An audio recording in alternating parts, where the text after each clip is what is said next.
지도를 빵떡 있고 포크 있고 닭다리 있고 족발 있죠. 그리고 꼬꾸라 머리가 있고 혀를 날리고 버리고 있는 상. 자, 이 지중해고 이제 우리 창세기 지금 12장부터 하는 족장시대, 이제 우리 구약성경의 두 번째 시대에 해당하는 이 족장시대는 이 창세기 12장부터 마지막 장의 5장까지 이제 창세기 12장부터 50장 말하는 이 족장시대, 아브라함을 하나님께서 부르셔서 갈대아우르에서 부르셔서 본토 친척 아비집을 떠나서 내가 지시할 땅으로 가라 라고 하는 이 창세기 12장이 성경 66권의 진짜 시작이다. 이제부터 하나님의 나라가 시작된 거기 때문에 이 성경책의 시작이다 이렇게 생각하시면 됩니다. 자, 그래서 지난번에 다시 봤지만 갈대아 우르라고 하는 것은 시날 평지에는 여기 한 지역 우르라고 했어요. 여기서 하나님께서 아버지 데라를 통해서 이미 여기 있는 유프라데스 강 상류의 하란 땅으로 옮겨서 여기서 말하자면 이 75세가 될 때까지 수십 년간 여기서 사는 거죠. 그래서 이게 본토 친척 아비집이다. 그래서 내가 지시할 이곳을 떠나서 너는 본토 친척 아비집을 떠나 내가 지시할 땅으로 가라 하는 이 가나안 땅, 이제 갈릴리오스 요다강 사해라고 그랬어요.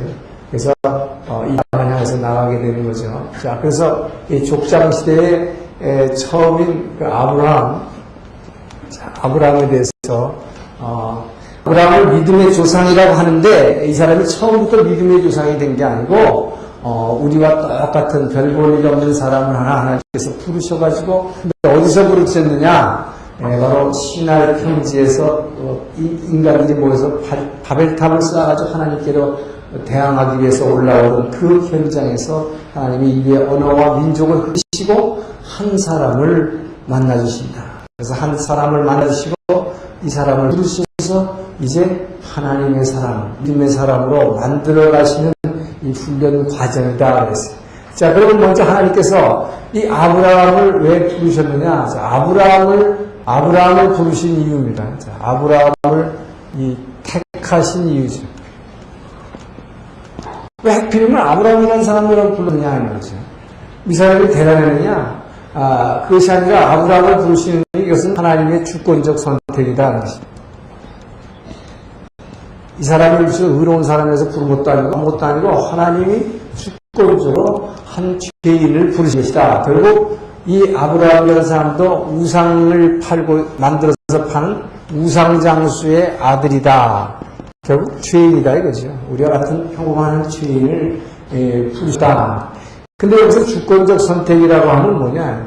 하나님은 말하자면 일이 이렇게 인간들이 세상 나라를 만들어가지고 이렇게 막 움직여 나가니까 그걸 보시고 이제 내가 이렇게 해야겠다. 일이 되어가는 진행 경과를 따라가신 하나님이 아니다 하는 것입니다.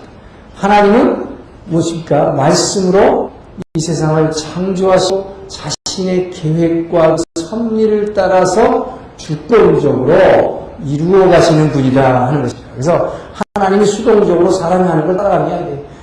그렇기 때문에 그 하나님은 이제 주권적으로 말하는 자신이 어떤 사람을 하나 선택하시고 그리고 이제 하나님 나라를 선포하시는 것이다.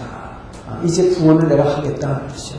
이 세상 나라에서 이 깜깜한 흑암 가운데 있는 죄악의 세상에서 내가 하나님 나라를 이제 만들겠다라고 하는 선포를 하게 되신다 하는 것입니다. 자, 그래서 이것 주권적 선택이라는 것만 아시면 돼요. 그리고 하나님은 이 아브라함 택하신 이유 중에서 아브라함이 무슨 별난 사람이냐? 뭐 특별한 이유를 우리가 들 수가 없어요. 그래서 주권적 선택이기 때문에. 그러나 한 가지 특징이 있습니다. 이것은 이 히브리 민족의 특징이 있는데 이 히브리 사람들의 이 사고방식이에요. 히브리 사람들의 사고방식은 뭐냐? 이 사람들은 수동적 사고다 하는 것입니다. 내가 인생의 주인이 아니다 하는 거예요. 내가 모든 걸 계획해서 내가 인생을 갖다 만들어 나가는 그것이 아니다 하는 것입니다. 그래서 이 히브리 사람들의 사고방식의 특징을 보게 되면 이것이 이제 소위 헬라 사상과 히브리 사상의 차이가 되는데, 자, 이 히브리 사상, 히브리적 사고와 이 헬라적인 사고입니다.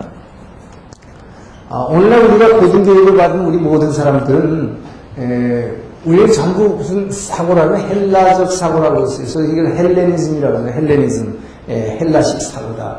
이것은 이 나중에 구약이 다 끝나고 신약으로 이어지는 중간사에서 나온 얘기입니다만은 이 세상에서 뭡니까? 서구에 있는 그 그리스의 알렉산더 대왕이라는 사람이 아리스토텔레스, 여러분 학교 다닐 때 아리스토텔레스 배웠잖아요. 그 아리스토텔레스라는 사람이 바로 이 헬레니즘의 시조입니다. 그래서 이 헬레니즘이라고 하는 것을 이 세상에, 근데 헬레니즘이라는 걸 만들어내가지고, 만들어낸 사람은 아리스토텔레스로 가르쳤지만 그것을 전 세계에 보급한 게 알렉산더 대왕이라는 것이죠. 그래서 이 역사책에 우리가 배우는 알렉산더 대왕이라는 것은 사실 나이가 30살밖에 안 돼가지고, 이 그리스의 이 왕자로서 이 페르시아, 여기서 나온 바사왕국, 저 오른쪽에 있는 바사왕국. 이 바사왕국이 이 천하를 통일했을 때에 바사왕국과 헬라가 싸움을 하게 되는데, 그때 알렉산더 대왕이 이제 처음에는 바사가 계속 서쪽을, 유럽을, 그러니까 여러분 역사에서 보면 아시아가 먼저 유럽을 쳤다는 거예요. 아시아가 먼저 유럽을 쳤어요. 근데 수세에 몰렸다가 알렉산더라는 사람이 30살 먹은 사람이 아리스토텔레스라는 사람으로부터 바로 헬레니즘을 배워가지고 이 헬라적인 사고를 배웠는데, 이 헬라적 사고라는 것이 굉장히 말하자면 그 사람들 생각에는 이 아시아 사람들이 히브리적 사고, 신을 믿는 이런 사람들이 아주 무식하게 보였고 야만인으로 보였다. 그래서 오늘날 우리가 고등교육 받은 거, 그게 뭐냐? 그게 우리가 받은 내용이 뭐냐면은 이것이 바로 인간이 주인이라는 것입니다. 인본주의라고 하는 것입니다. 인본주의. 인간은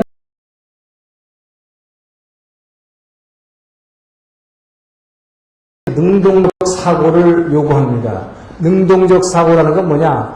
이 지구가 옛날에는 어떻게 됐다고 생각했어요? 지구가 도는 게 아니라 지구가 정지되어 있다고 생각했죠. 그래서 이 지구가 여기서 이게 지중해 되면 지중해 저 끝에서 한쪽이 땅으로 떨어진다고 생각했죠. 이 밑으로. 그러니까 지구가 정지해서 움직이지 않으니까 뭐지?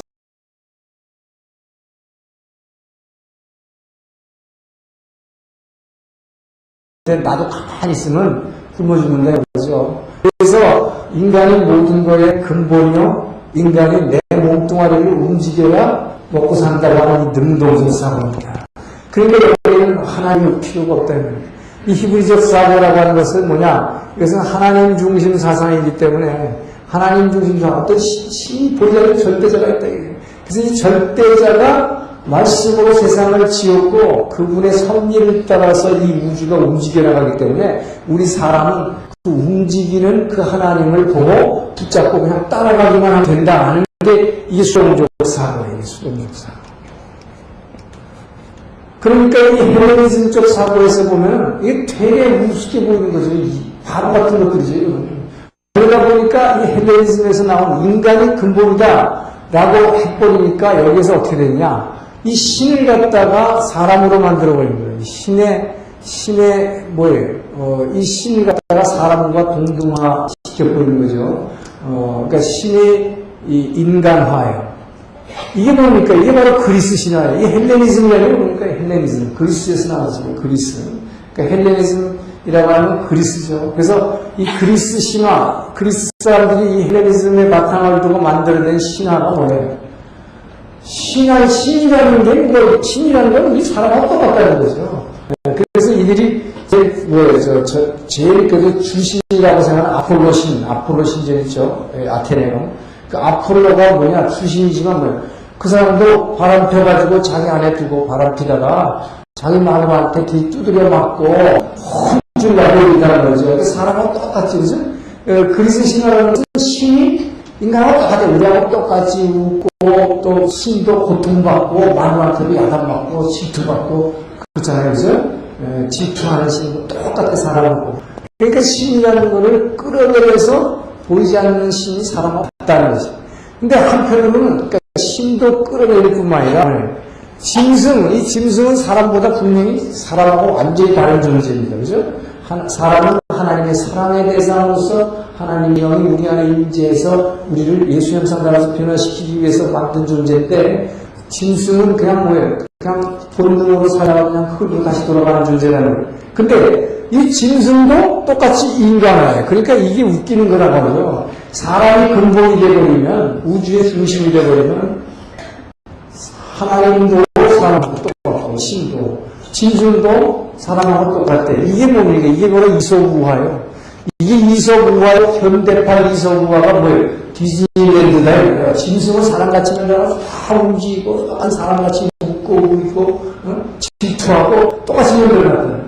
그러니까 신과 사람과 짐승이 다 같은 거죠. 그러니까 이게 사탄이 우리 사람으로 하여금 사탄은 끊임없이 사람을 짐승화하려고 한다. 이게 바로 뭐였어요? 사람으로 하여금 땅에 있는 것만 추구하게 되고 그래서 사람으로 하여금 먹고 마시고 싸는 거, 섹스하는 데만 관심 갖게 하는 이게 사탄이거든요. 그래서 이게 겉으로 보면 되게 근사하게 보이는데 근사하게 보이는데 이것이 바로 사탄이 우리를 갖다 항상 사탄은 우리를 삼키려고 항상 우는 사자같이 그래서 우리 육을 자극하고 우리 이성 나라는 걸 자꾸 자극해가지고 자꾸 사람이 짐승되게 하고 사람을 신하고 동등하게 만들려고 그래서 발을 쌓는 것이에요. 사람을 하나님과 같다. 우리가 점을 갖다 연결하면 선이 되고 선을 갖다 계속 그으면 면이 되고 면을 계속 쌓으면 벽돌이 되지 않냐.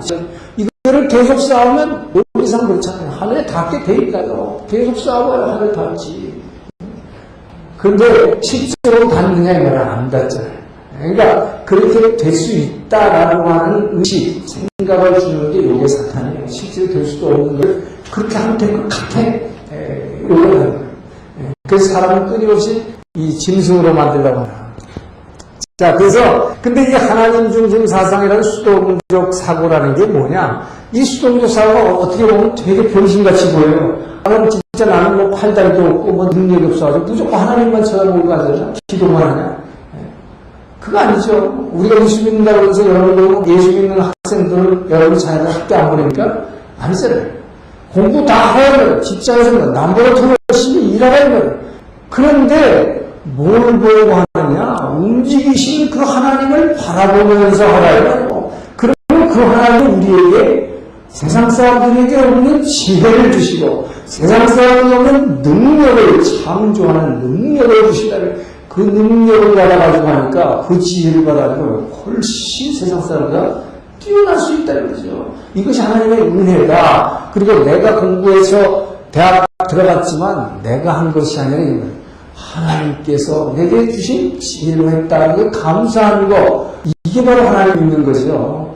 자, 그리고 우리가 그래서 이 수동적 사고라고 하는 게, 그러니까 어떻게 보면 우리가 아무것도 안 한다는 그런 의미가 아니에요. 우리가 움직이지만, 그 하나님을 붙잡고 그분의 인도하심을 따라서 움직인다.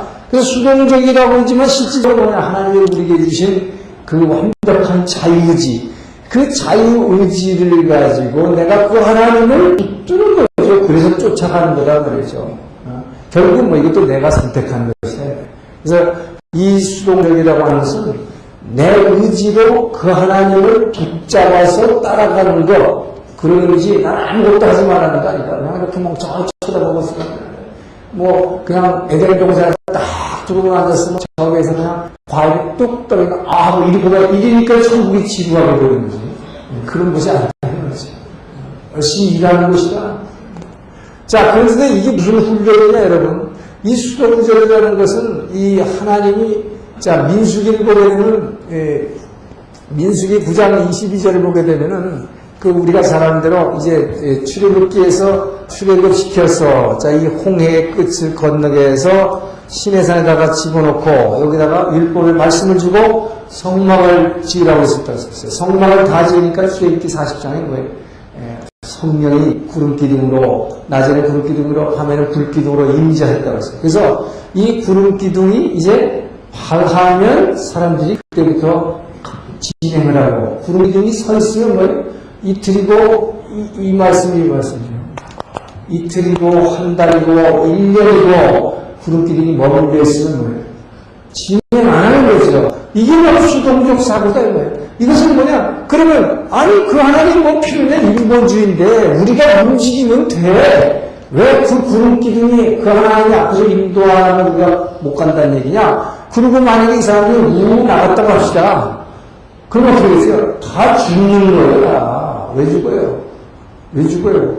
이 광야길에서는, 이 광야길에서 40도가 넘는 엄청난 열사의 더위에서 이 구름기둥이 시편의 그 기자가 설명한 것처럼 병풍처럼 쫙 펼쳐지면서 이 하늘의 그 햇빛을 가려주지 않고는 이 가려지는 중동에서 이게 가려지면 엄청나게 시원해지거든요.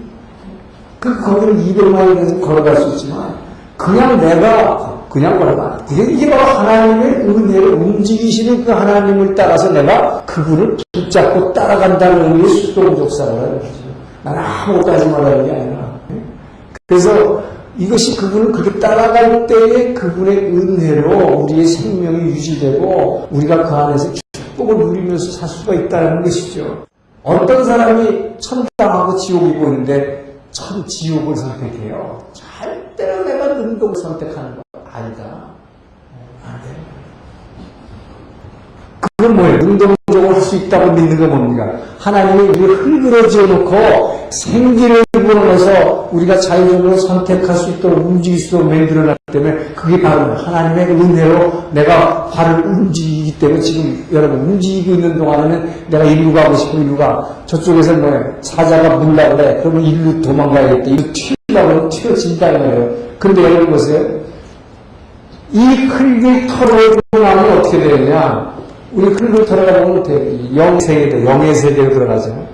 자, 흙을 털어버리고 나면 영의 세계, 이게 뭐냐? 이것을 우리에게 보여주는 게 살아있을 동안에 너희가 절대로 능동적으로 네가 인생을 결정하는 게 아니다라는 걸 보여주는 게 이 꿈이에요, 꿈. 꿈 속에서 보세요, 여러분. 옆에서 뱀이 있던 구덩이가 막 구워가지고 나를 밀가보는데 도망가려고 키를 쓰는데 저는 도망가지 절대 못 도망가. 안 되잖아. 그쵸? 꿈속에서 얼마나 무서워요. 근데 도망가려고 나는 키를 쓰는데 그리고 빠진다고 막 어디서 막 절벽에서 떨어지려고 하는데 안 떨어지려고 키를 쓰는데 뭐 여기서 뭐가 쫓아오는데 안 움직이잖아요. 이 영세 흙이 있는 동안만 움직이게 만들어놨으니 그것도 하나님이 주신 생기로 움직이는 거예요. 그게 내가 한다고 자꾸 생각해요. 나라는 게 자꾸 나오는 것이죠.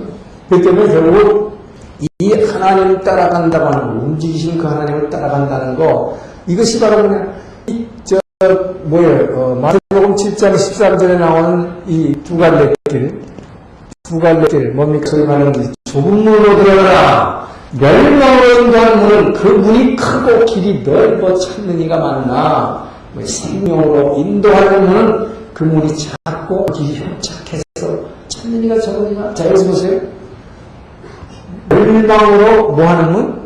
인도하는 문이고 생명으로 인도하는 문이 있어요. 인도하는 것입니다. 분명히.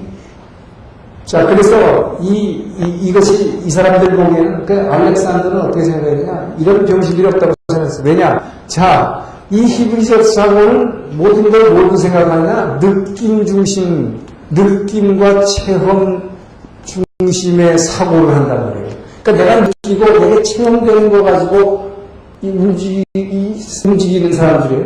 그런데 이 헬라적 사고는 뭐냐? 무슨 소리냐? 인간이라면 어디까지나 합리적 사고나 합리적 사고. 그건 뭐냐? 이 냉철한 이성으로 사고해라. 이 냉철한 이성으로.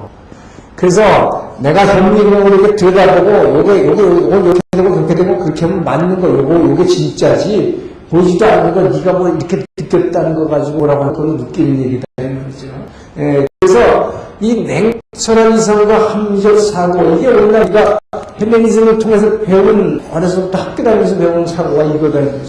그러니까 이 냉철한 이성과 합리적 사고로 해야 되는데, 그런데 뭐냐, 진짜 인생이, 여러분, 인생이 합리적 사고와 냉철한 이성으로 여러분의 인생 지금까지 만들어줄 줄 알아요?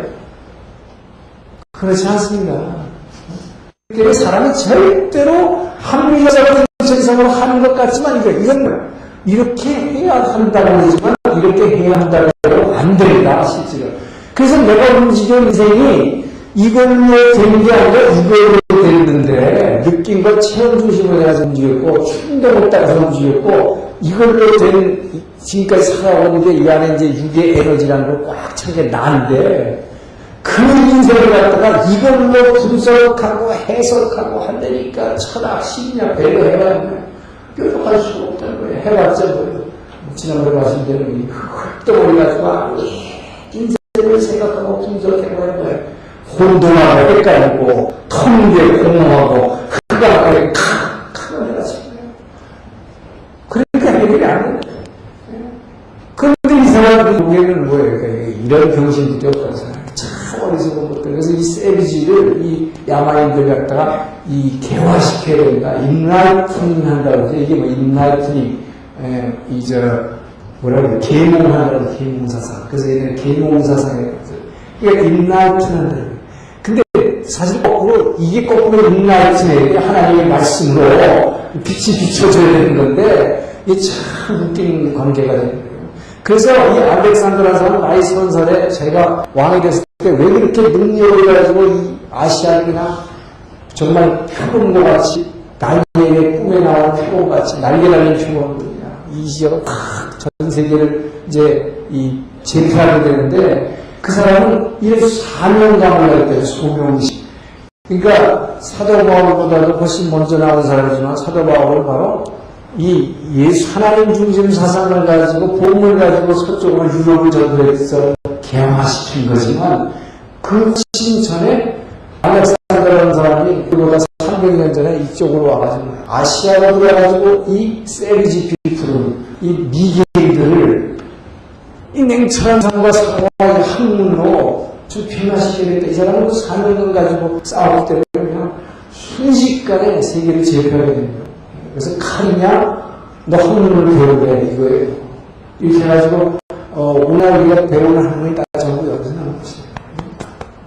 자, 그리고 여기서 중요한 것은 히브리적 사고는 사람들은 관계를 중시하는, 관계 중심. 그래서 성경은 전부 뭐예요? 여러분 성경에서 느낌 중심이고 체험 중심이기 때문에 그래서 성경은 히브리 사람들이 구약은 특히 여러분 읽을 때 합리적 사고로 말이 안 되는 게 되게 많단 말이죠.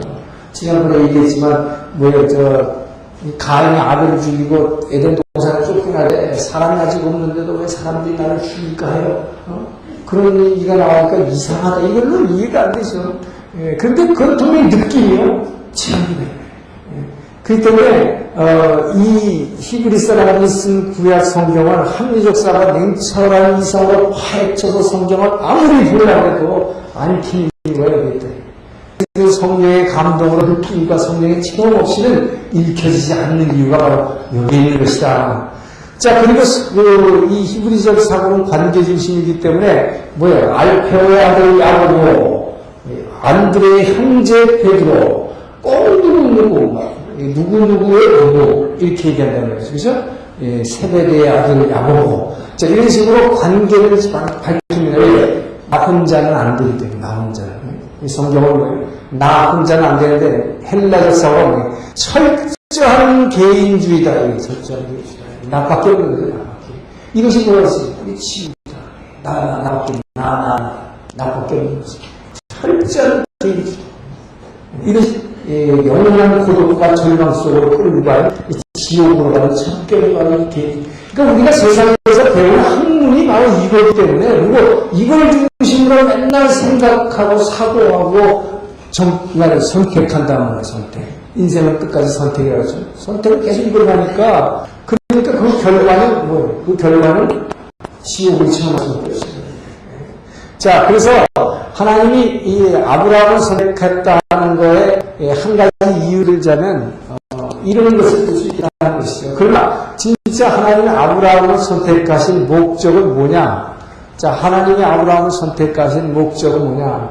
이것은 인류 최초로 지난주에 얘기한 대로 족장들의 특징을 얘기했죠. 내 것을 버린 사람들이라고 했어요. 그래서 이 아브라함을 부르신 목적은 자, 인류 최초로 뭐예요? 이 나를 벗어난 사람, 나를 벗어난 사람으로 만들어서, 그러니까 하나님이 만드신 것입니다. 나를 벗어나, 그러니까 내 것 다 버리도록 만들었다고 했어요. 그죠? 그래서 이 내 것 다 버리도록 만들어가지고 뭐예요? 하나님의 것으로, 자, 채워주신 다음에, 이게 뭡니까? 이게 바로 은혜다. 은혜요? 축복이다. 하나님의 것으로 받아가지고 채운 다음에 뭐예요? 이웃에다가 축복 통로를 열라는 것이다. 자, 축복 통로를 자, 열라고 아브라함을 부르신 것이다. 그래서 먼저 내 것 버려야 하나님의 것으로 채워주시고 하나님의 것으로 채울 때에 드디어 이웃에게 축복의 통로로 나눠줄 수 있다는 거죠. 내 거, 이게 내가 어떻게 본 건데, 이 내가 얼마나 피땀을서 이걸 어떻게 주냐면 절대로 내 것을 못 준다. 그래서 그 하나님은 그래서 나를 먼저 벗으랍니다. 나를 벗으라. 너희가 나를 따르면 날마다 나를 부인하고 자기 십자가를 지고 나를 따르라. 나를 부인하고 나를 벗어나지 않고는 절대로 예수의 제자가 될 수 없다. 예수의 형상을 닮을 수가 없다 이 말이죠. 내 것 가지고는 안 되니까. 자, 이것을 바로 뭐라고 그러냐? 이것을 하나님 나라의 의라고 그러는 것입니다.